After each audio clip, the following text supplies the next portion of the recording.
High, আপনারা দেখছেন এই বেলা .in আর আমরা এখন মাঠ থেকে 36 ফুট উপরে ককপিটের প্রমোশনে আছি। আজকে ককপিটের মধ্যে ক্লান্ত হলো, প্রচন্ড এক্সাইটেড। পিছনে আছে শর্মিলা, প্রচুর ইরিটেট করে, প্রচুর ফোন করে, but she is very sweet. Zubeen Garg প্রতারক ছিল, জিৎ দেবের ভণ্ডামো মন্তব্য। কলকাতার জনপ্রিয় কণ্ঠশিল্পী জুবিন গার্গ সত্যিকার অর্থে একজন প্রতারক ছিল, এমন মন্তব্য বারবার ঘুরছে মিডিয়া জগতে। কে বা কারা জুবিন গার্গের নামে এখনো বদনাম ছড়াচ্ছেন তা এখনো চিহ্নিত করা সম্ভব হয়নি। তবে অনেকেই মন্তব্য করেছেন সুপারস্টার দেব এবং জিৎ জুবিন গার্গের বিরুদ্ধে একের পর এক বাজে বদনাম করেছেন। যদিও বা এখনো অবধি বাজে বদনাম করেননি জিৎ এবং দেব, তবে তাদের নামে ছড়ানো হচ্ছে একের পর এক মিথ্যা গুজব। যে গুজবগুলো দেব এবং জিতের জীবনে এনে দেবে এক কালোময় ছায়া, যে ছায়া সত্যি দেব এবং জিতের জীবন থেকে কখনোই উঠবে না। জুবিন গার্গকে নিয়ে এখনো যদিও বা কিছু বলেননি, তবে অনেকেই মন্তব্য করেছেন দেব এবং জিৎ জুবিন গার্গকে নিয়ে বাজে মন্তব্য করতেছেন।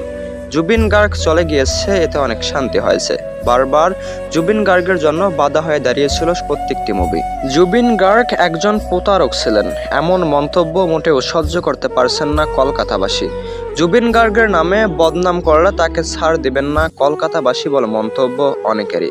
জুবিন গার্গ কতটা ভালো ছিলেন প্রমাণ দিয়েছেন বারবার কলকাতাবাসী, তারপরও জুবিন গার্গের নামে ছড়ানো হচ্ছে মিথ্যা গুজব। শুধুই কলকাতাবাসী নন, জুবিন গার্গ আসাম সহ গোটা ভারতে জনপ্রিয় হয়েছেন। জুবিন গার্গ ছিলেন সত্যিকারে একজন ভালো মানুষ। শেষ যাত্রায় জুবিন গার্গকে যে সম্মাননা দেওয়া হয়েছে তা কেউই পায়নি, এমনকি সুপারস্টার দেব এবং জিতও পাবেন না, এমন মন্তব্য করেছেন হাজারো পাবলিক। জুবিন গার্গের কণ্ঠের গান হাজারো মানুষ শুনেছেন, হাজারো মানুষ কেঁদেছেন, এমনকি সুপারস্টাররাও কেঁদেছেন। যার কণ্ঠের সঙ্গে তাল মিলিয়ে করেছেন বহু মুভি, যে মুভিগুলো সত্যিকারে জনপ্রিয় হয়েছিল জুবিন গার্গের জন্য। এমন মন্তব্য করেছেন জুবিন গার্গের হাজারো অডিয়েন্স। জুবিন গার্গকে ছাড়া দেব এবং জিৎ মোটেও সুপারস্টার হতে পারতেন না। বাংলার সঙ্গীত জগতে ছড়িয়ে ছিটিয়ে রয়েছেন জুবিন গার্গের কণ্ঠ, যে কণ্ঠগুলো সত্যিকারে মারাত্মক ছিল। ছড়িয়ে ছিটিয়ে রয়েছে, এমনকি জুবিন গার্গও ছড়িয়ে ছিটিয়ে রয়েছে পুরো বাংলা জগতে।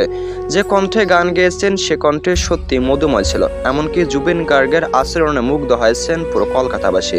শুধু কলকাতা নন, ভারতের প্রত্যেকটি অঙ্গরাজ্যে জুবিন গার্গ সত্যিকারে একজন ভালো মানুষ ছিলেন, যার তুলনা কখনোই দিতে চান না কলকাতাবাসী। ছোট্ট বয়স থেকেই গানকে ভালোবাসতেন, তবে 2006 সালে এসে এমন কিছু করেছেন যাতে ভাইরাল হয়ে গিয়েছিলেন পুরো বিশ্ব জুড়ে। ইয়ালি গানটা সত্যিকারে মারাত্মক ছিল। কণ্ঠশিল্পী ছিলেন জুবিন গার্গ, তবে এত বড় একজন সঙ্গীত শিল্পী হওয়া সত্ত্বেও কোনো অহংকার ছিল না, নিরহংকারভাবে বসবাস করতেন। জুবিন গার্গের সঙ্গে কেউ কখনো খারাপ আচরণ করেননি, এমনকি জুবিন গার্গ গরিব দুঃখী বড়লোক সবার সঙ্গে মিশতেন। এতেই প্রমাণ হয় তিনি সত্যিকারে একজন ভালো মনের মানুষ ছিলেন। জুবিন দাস সত্যিকারে একজন সুপারস্টার ছিলেন, তবে সুপারস্টারদের নামে যে গুজব ছড়ানো হয়েছে তা সত্যি ছিল না, সত্যিকার অর্থে এগুলো মিথ্যা ছিল।